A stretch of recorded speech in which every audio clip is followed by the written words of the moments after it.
Google got so many things wrong when it came to the release and the marketing behind their new Gemini model. It's been almost a week. Yes, I took that long to decide how I'm going to have or how I'm going to deliver today's episode because I think that there's a problem going on right now with Google.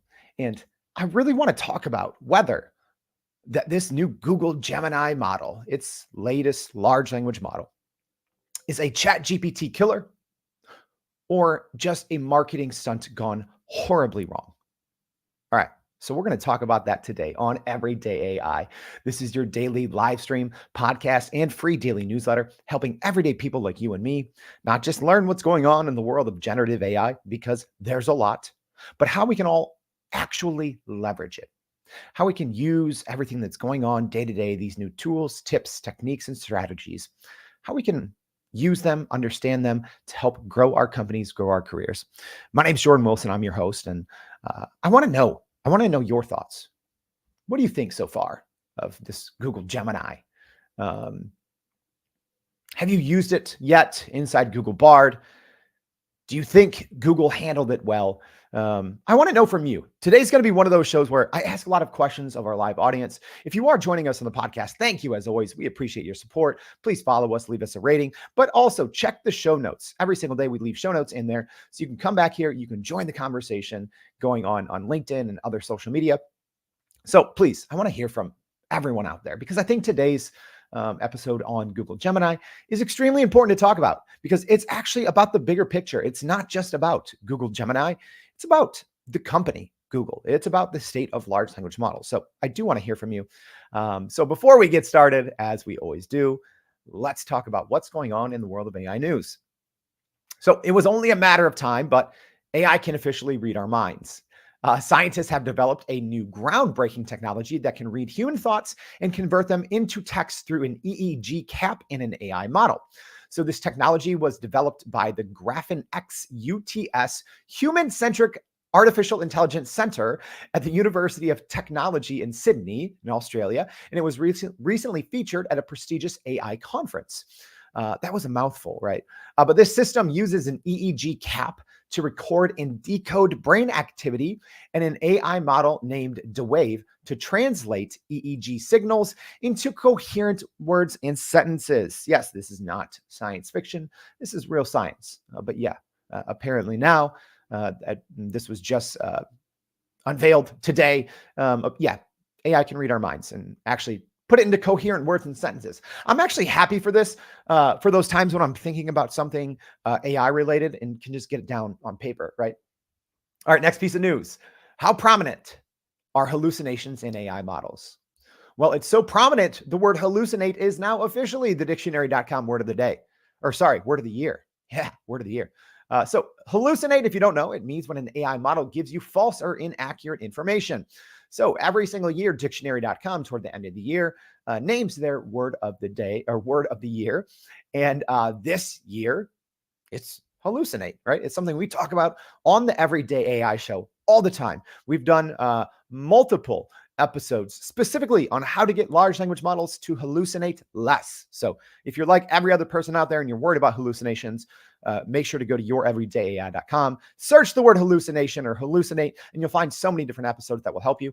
And so a little more about hallucinate. So this term emerged from technical jargon in the 1970s, which I didn't know, and it has seen a 46% increase in lookups this year. Oh man, side note, I used to just look up words all the time in the dictionary for fun. Weird, right? All right. Last but not least in AI news, political robocalling is changing due to AI. So a Democratic congressional candidate in Pennsylvania's 10th district is using an AI-powered phone campaign to reach voters and fundraise, making it the first of its kind, officially known at least in U.S. politics. So the company is Civox, and that's the company behind the AI campaign, hopes to start a public conversation about the role of AI in politics. So I'm not sure how y'all feel about this, but especially here in the U.S., political robocalls and robotexts are terribly annoying, but they're extremely prominent.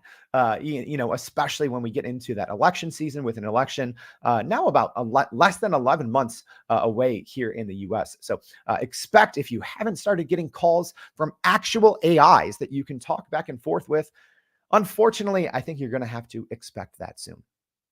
All right, so there's more. There's always is more news, more what's happening in the world and how it affects you. Make sure you go to youreverydayai.com, sign up for that free daily newsletter, where every single day we break down the conversation that we have on the podcast, on the live stream, but also we cover just about everything else. We have our AI news, which is, some of the things that I previewed, as well as others, fresh finds, which are just different important things happening in the AI world kind of across the internet.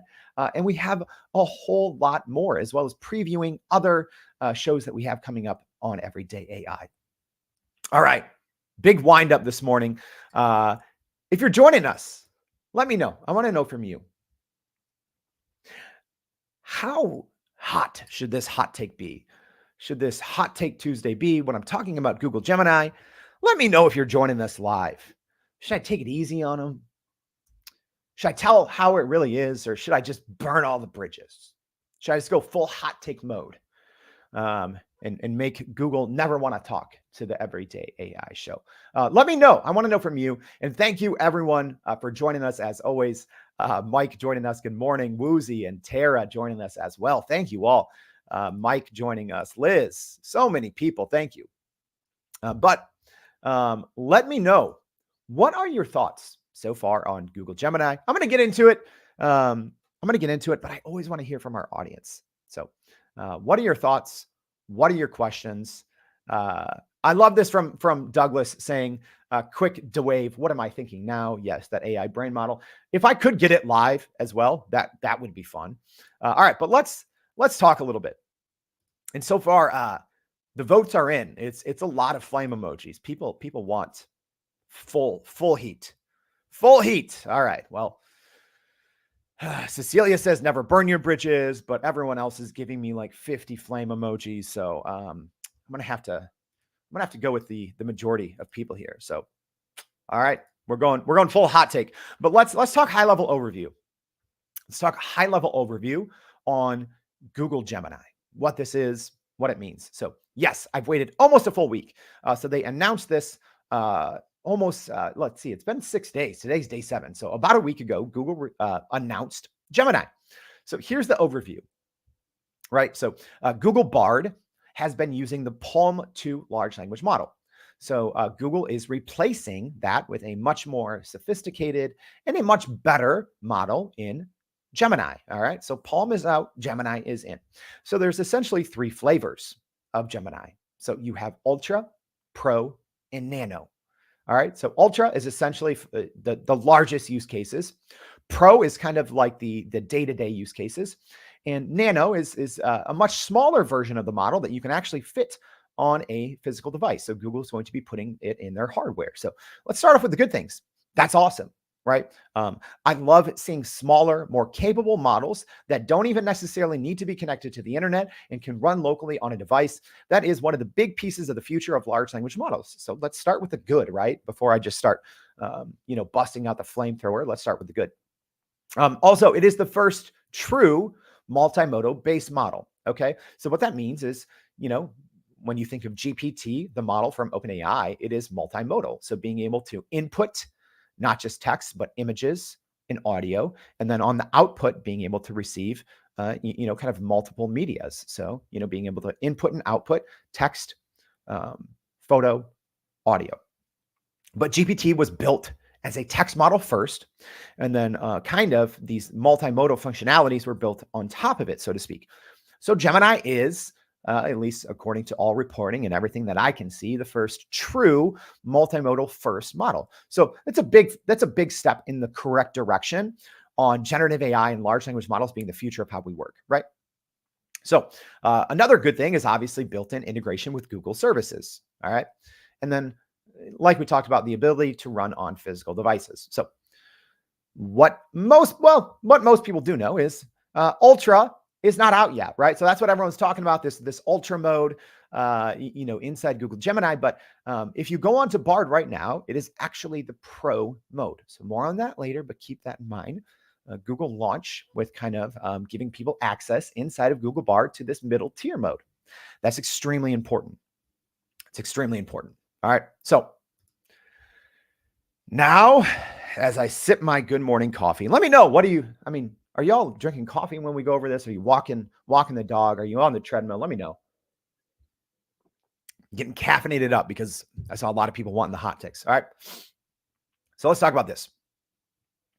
Google pretty much lied about Gemini's capabilities. I said pretty much. All right. I'm not going to say they straight up lied. We'll say they hallucinated. All right. We'll say they hallucinated. They did not tell the full truth. All right. So let's look at why and what they said. All right. So much of this was based around a video release. All right.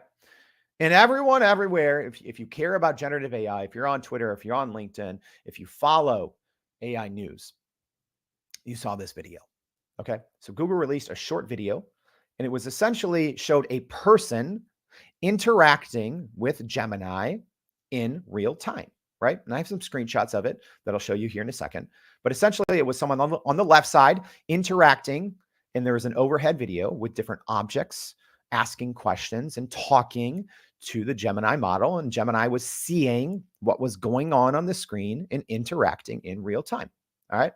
And so the only note that Google put up initially was on the video, they said this. They said, we've been testing the capabilities of Gemini, our new multimodal AI model. We've been capturing footage. Okay. To test it on a wide range of challenges, showing it a series of images and asking it to reason what it sees. All right. So the thing that I want to point out is interactions, right? That's what I have underlined there. So here's one example. Here's one example of what was shown. Okay. So again, this is a video. So this is a screenshot from a video, but essentially in the video, the actor or the main participant who is talking with Gemini does paper, rock, scissors, right? And yes, I say paper, rock, scissors. I know that's weird. I know 99.9% of the world says rock, paper, scissors. I just can't. I grew up calling it paper, rock, scissors. So the person's playing paper, rock, scissors. And then Google Gemini says, I know what you're doing. You're playing rock, paper, scissors. And the collective internet lost its mind. Everyone was going nuts. But here's the problem. None of that was actually in real time, like Google said. It wasn't, right? The person was not actually talking to Google Gemini. Google Gemini was not actually listening, but that is the exact message. And it was a very well done marketing video, right? And that is what people really started running with immediately. When Google announced this video, just about everyone who's anyone in the world of AI, right? I was going to call people out by names. Yeah, I was going to call them out, all those, quote unquote influencers on Twitter and LinkedIn, those 22-year-old crypto bros that you're buying your ChatGPT prompts from. They all said, ChatGPT killer. Look at this model in real time. This is the future. This is the best thing ever. Google is taking over, but none of it was actually in real time. Yeah. And here, now, the former journalist in me has a lot of problems with this. All right. A lot of problems. Because, yeah, there were falsehoods, untruths, white lies all over the place. The only other thing that Google said, aside from that message on the screen, was this in the YouTube video description. It said, for the purposes of this demo, latency has been reduced and Gemini outputs have been shortened for brevity. That is nonsense. That is hot garbage untruths. That is a hallucination. That is terribly inaccurate. Because Let's break it down, shall we? Let's break down Google's own words and let them know that no, wrong. BS detector is blaring, blaring. Latency has been reduced. Yeah, latency has been reduced by completely reconstructing how this was done. It was not done in real time. I'm going to show you. And then it says, and Gemini outputs have been shortened for brevity. No, they haven't. They've been completely reproduced in a different way that was not represented in this demo video, that was seen by millions of people, that was shared by tens of thousands of the biggest names in tech and AI. All those people you're following, but should stop following because everyone is just blindly reposting anyone's marketing messages without digging into it. Y'all, I saw this. I was at the AI Summit in New York City speaking. When I saw this Wednesday, I saw the demo video. Two thoughts immediately came through my mind. Number one, I said, that's impressive. Number two, I said, I got to dig into that because I don't think it's possible, right? I wasn't going to share it with you all. I wasn't going to say, hey, this new Gemini model is the best thing ever. We talked about its release, but we didn't say anything about it's a ChatGPT killer. It is correctly doing this in real time. It's not. Let's take a look at how they actually did it and break down those words. Yeah. So latency has been reduced. No, it didn't. The video was produced. Gemini was not in real time. And then when they said Gemini outputs have been shortened for brevity, no, those multimodal input outputs were faked. They were text and photos. They were not real time. So we're going to leave links in the newsletter. So make sure if you're listening on the podcast or on the live stream, if you are not already signed up for the newsletter, what the heck is going on? Go to youreverydayai.com, sign up for the newsletter. We will leave a link to the paper because essentially on Google's developer blog, they eventually, I don't know the timing. I believe it was after people started questioning the validity of this video, but I'm not sure on that because I don't think it's timestamped. However, on the Google developer blog, to their credit, Google did release how this video was actually made and how it was put together. So this paper, rock, scissors. Yes, paper, rock, scissors. Where in the video, the person goes paper, rock, scissors, and Google says, oh, I see what, or Google Gemini says, oh, I see what you're doing. That's not how it worked. There was no real video. What they did is they recorded the video. Then they took many screenshots and then they uploaded those screenshots with text into Google Gemini. So no, for this demo that set the internet world on fire, there was no seeing. Google Gemini was not seeing real-time anything. It was not hearing anything real time. It was just the same as every other model. They took screenshots, many screen grabs. Go look at it on the developer's blog that we'll link to. And in this example, so we have the three photos, one of a paper, one of a rock, and one of scissors. It's someone's hand doing these different techniques. So not only did they not just upload the video, right? Look at how many levels of hallucinations from Google's marketing, right? They didn't upload it. They didn't even, number one, it wasn't real time. Number two, they didn't upload a video into Gemini. Number three, they didn't just do screenshots of the paper, rock, scissors. They did photos, 3 photos, one of a hand making the paper, one of a hand making the rock, one of a hand making the scissors. And guess what? Even at that point, they couldn't just upload it and Google Gemini could tell them. They had to say, what do you think I'm doing? Hint, it's a game.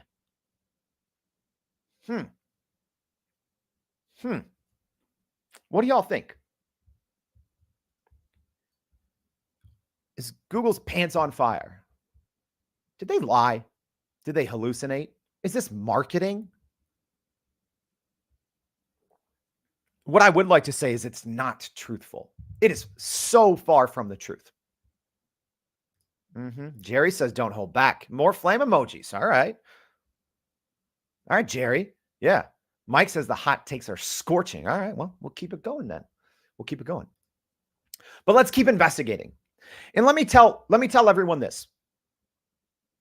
Yeah, since people are wanting the hot takes, stop listening to other people on the internet, right? I know that sounds weird, like, oh, only listen to me.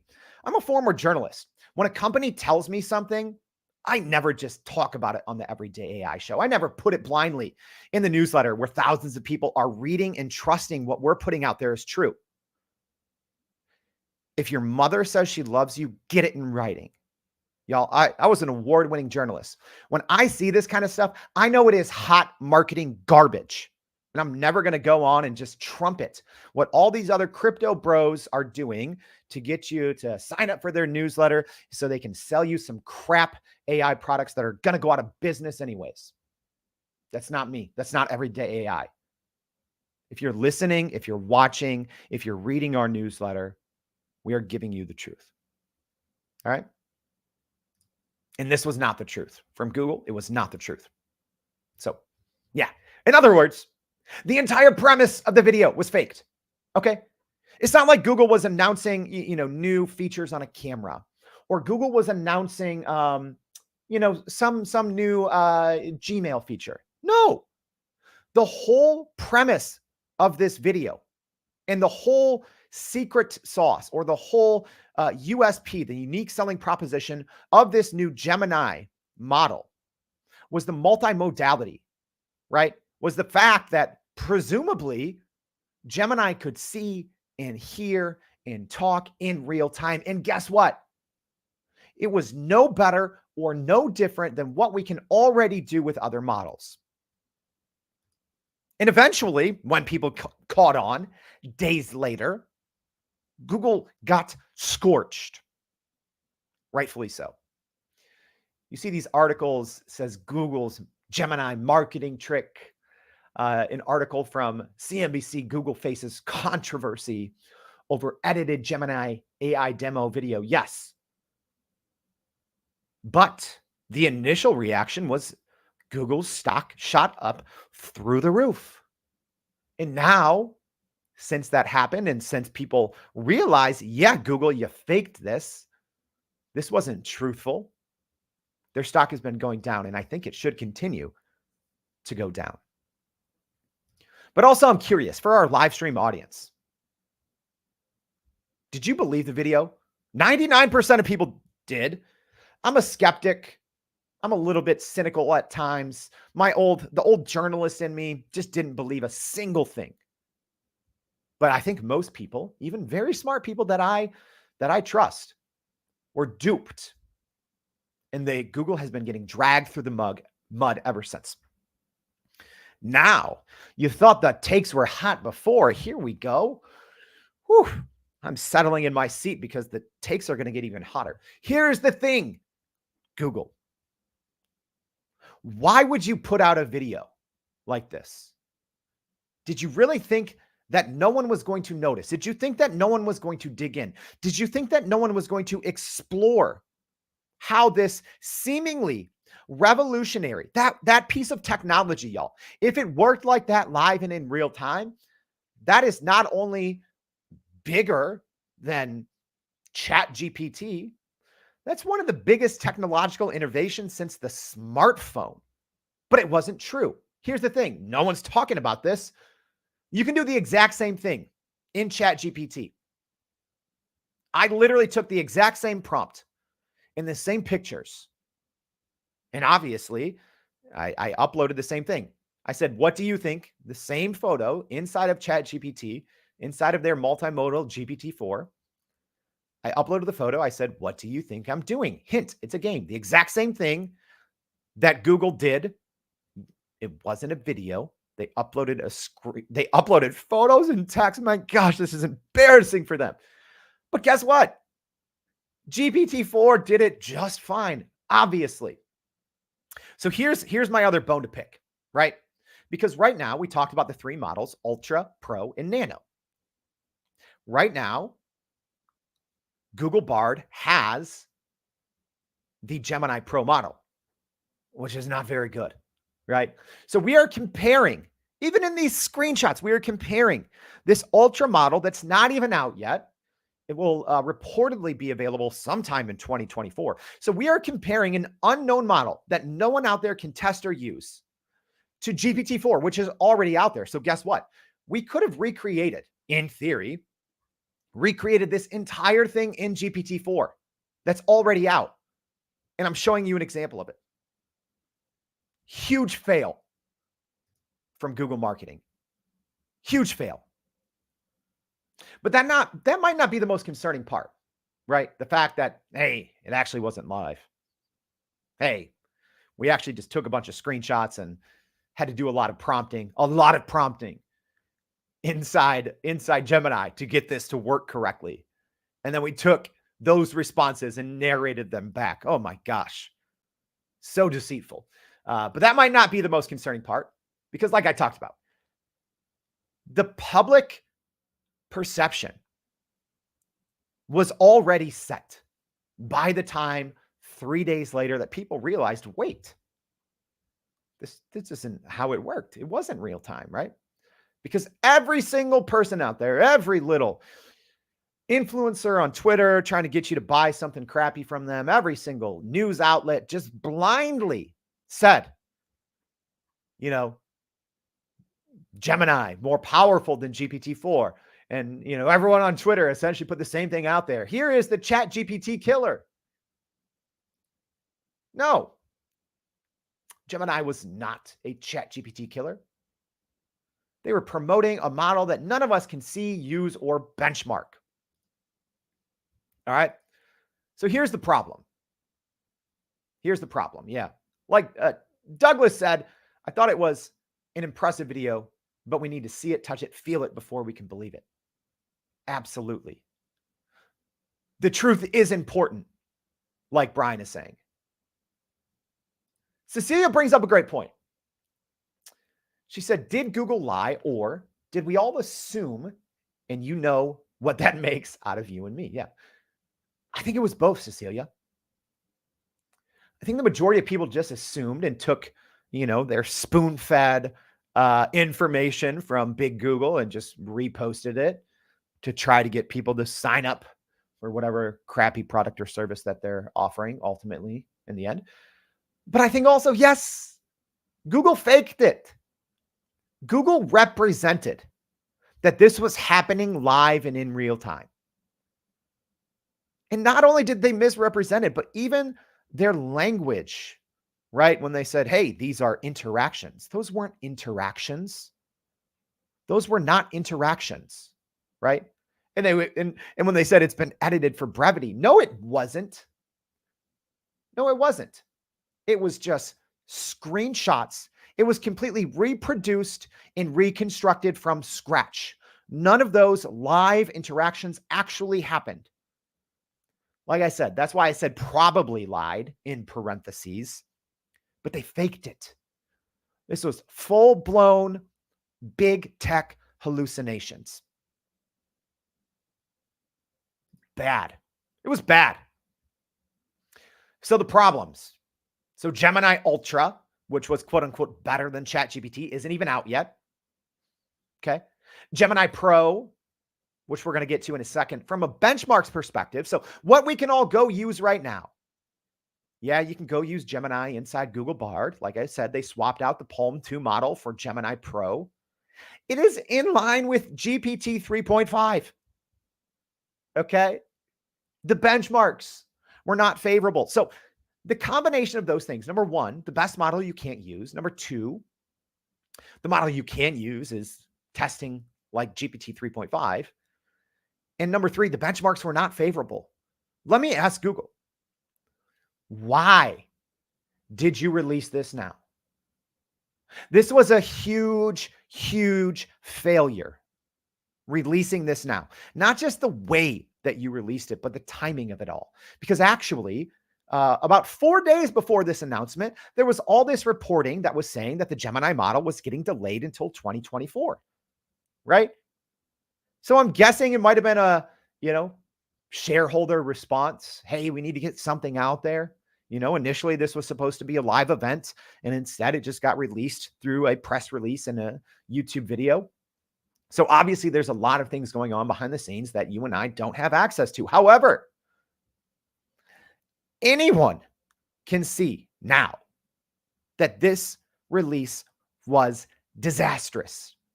Not only the delivery, the delivery, and what I will say is the deceit, but the timing. Why would Google release this when we can't even use or test this model that they said is so fantastic? And when the one that we can use is comparatively running at the same speed as models and the same power as models that are almost 2 years old. Let's look at those benchmarks. Let's dig in. Let's dig in, shall we? So here we go. I got to make my screen bigger for this. So the big thing is there's all these different benchmarks. Okay. And again, we're going to have the link and you can go read this paper. It's a 60 page PDF. I read through most of it. Specifically, people are talking about the benchmarks in this table here. Okay. Where it's comparing Gemini Ultra, Gemini Pro, GPT-4, GPT 3.5, and some other models across different benchmarks. And what Google said was Gemini Ultra was ahead of GPT-4 in 30 out of 32 benchmarks.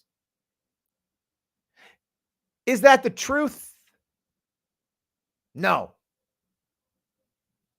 No. It's not the truth. Not the full truth. Let's take a look. All right. So now, again, if you're listening on the podcast, I'm going to do my best to describe this, but it is some kind of technical benchmarking. Okay. But right now, keep in mind, Google is comparing a model in Ultra. No one has access to Ultra. You only have access to Pro. Okay. That no one can test. And they're also using different testing methodologies. So I have highlighted here Gemini Ultra and Gemini Ultra and GPT-4. And you'll see that for the most part, in every single one of these, except Hella Swag, which GPT-4 wiped the floor with Gemini Ultra in Hella Swag, which is actually a very unique test. But in every other test, Gemini Ultra outperformed GPT-4. Well, number one, I would hope so.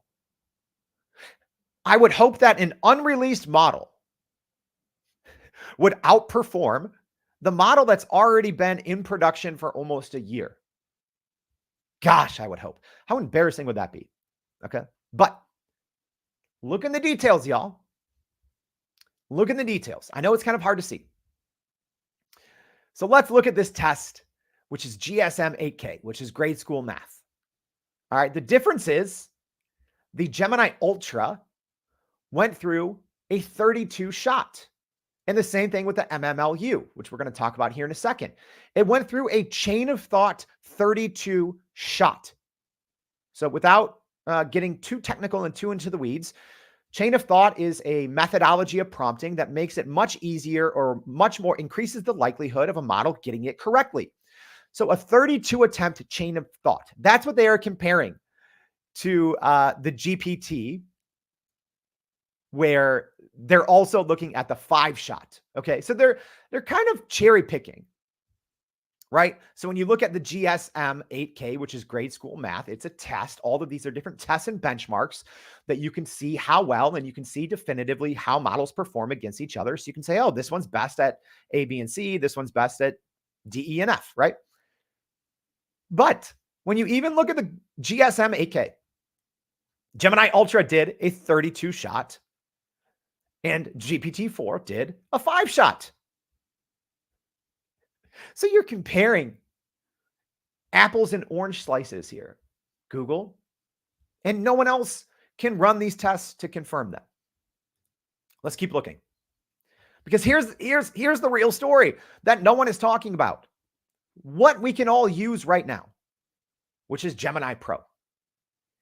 It gets straight up smoked in almost all of these benchmarks by GPT-4, which again, Google, what's the logic behind releasing a model all this hype, all this marketing and say, well, number one, we didn't actually do this. It wasn't actually real time. And that's our way better model. And you can't use it yet. And obviously everyone rushes out to go try Gemini Pro inside Google Bard, and it's straight garbage. Anyone that used it said, oh yeah, it's way worse than GPT-4. And the benchmarks even confirm it. So Google, why on earth I would not have released Gemini Pro.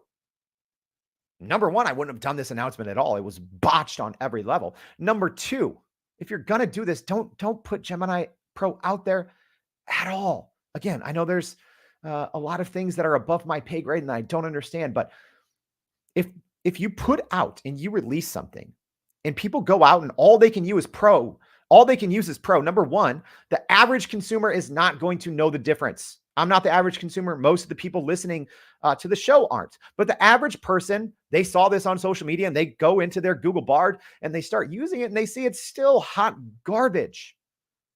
It is outperformed by GPT on almost every single benchmark, and it is not even close. It is not even close. Not close.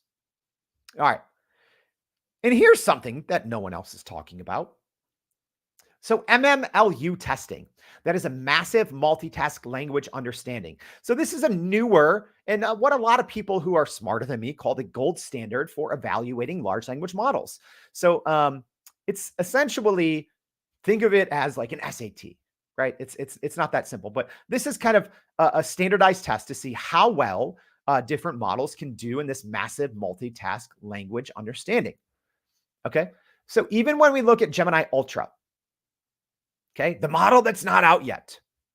And if you look at the same testing methodology of these models, right?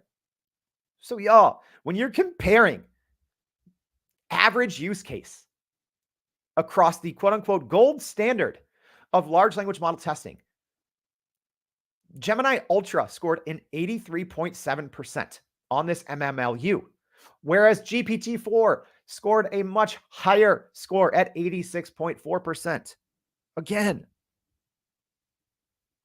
Google, did you not think this through? Because here's the other reality. This is not even out yet. This is not out yet, okay?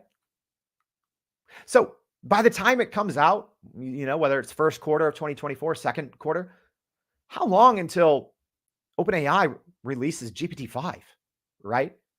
Yes, it looks like Ultra is going to outperform GPT-4 on some metrics and through some testing methodologies. But for the most part, I think your best use case is the average person sees it as pretty similar to GPT-4. Why would you do that? Why did Google release Gemini? I think, y'all, it was a massive misstep. It was a masterclass in what not to do in marketing. And I actually think it set the Gen AI industry back, right? Because you had thousands of news organizations first reporting out, oh, hey, this is the new ChatGPT killer, right? Because they're essentially just copying and pasting Google's press release. Stop doing that. Tech journalists, investigate. Because it is not a ChatGPT killer. Because we don't know. We can't use it. All we can use right now is Gemini Pro, and it is not good. It is not good at all. Google shouldn't have released Gemini. They shouldn't. And they dropped the ball with Bard. Again, yeah. Kevin says GPT 4.5 will probably be released this month. Yeah. Kevin, if you know anything, let me know. I'm always following to see when things are going to be updated and released. But regardless, Google dropped the ball with Bard. Again. So I don't know if y'all remember this, but when Google first announced Google Bard, right? They did it in a big way, but also a huge failure. Because in the demo video, if y'all don't remember this, in the actual demo video,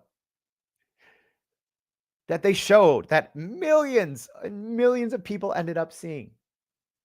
There was inaccurate information that took all of 5 seconds to disprove, right? So there was some something flashed up on screen about, being able to see something with a telescope, and it got it wrong.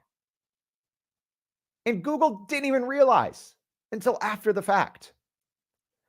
Didn't even fact checked. They just took whatever Bard produced in this demo as truth, just like they wanted us all to do with Google Gemini Ultra. They botched the Bard release. They botched the Ultra release. And I think they're going to pay for it. And what I mean by that is their stock. All right. So if you look at what's called the Magnificent Seven tech stocks, which now make up a majority of the S&P 500 here in the US. So we're talking Microsoft, Apple, Meta, Nvidia, Amazon, Google, Tesla. So Tesla is kind of almost in a different category than the rest of them. Yes, Tesla's in AI with their auto drive, but they're having issues that are completely different than what these other companies are going through. But if we look at the other 6, Microsoft, Apple, Meta, Nvidia, Amazon, and Google, those 6 companies are heavily involved in generative AI. They're heavily involved in large language models, whether it's their own or investing billions of dollars in other companies that are creating them. And Google, at least out of those 6, is the only one whose stock is down in the last 3 months. Microsoft crushing it, up 12%. Apple crushing it, up 10%. Meta eating people for lunch, up 8%. Nvidia up 4%. Amazon up 3%. Tesla's obviously getting crushed, down 10%, but they have some other issues with their auto driving scandal. But Google is down 1%. Here's what happened. When the announcement first came out, their stock shot up and it stayed up for a day or two. And then when the reporting came out that said, oh, actually, this was faked. This video was faked.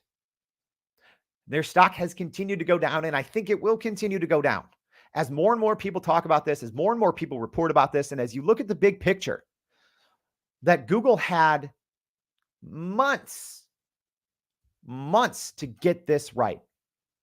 After completely fumbling the Google Bard release, they did it again with Google Gemini. There's no transparency there. There's no trust, and that is paramount, right? If you want big companies to start using your product, if you want enterprise companies to use and promote and to feel good about your product, you have to establish trust. You have to be transparent. And what Google did is the exact opposite of that. All right. So they not only hurt themselves, they hurt their stock, they hurt their credibility, but I think this was a shot to the generative AI industry, right? Because they are now planting seeds of distrust that will impact all other companies, right? Because now when you have big Fortune 100, big Fortune 500 companies who were already on the fence about adapting Gen AI, now they're just going to be like, oh no, we can't trust this. Look at the Google stuff, right? This gave large language models a black eye because Google fumbled it. Google fumbled it.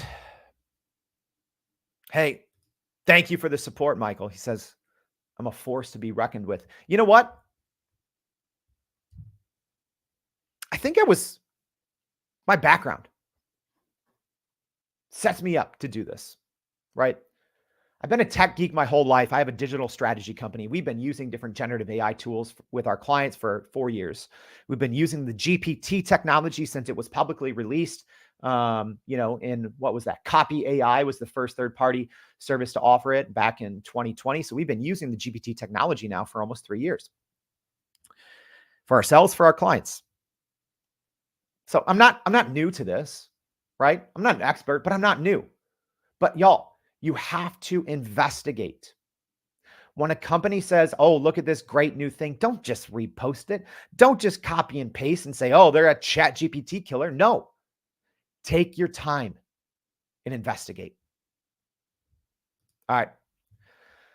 I hope this was helpful, y'all. If it was, please, as always, go to youreverydayai.com. Why? Well, we have a newsletter that's actually based in facts, right?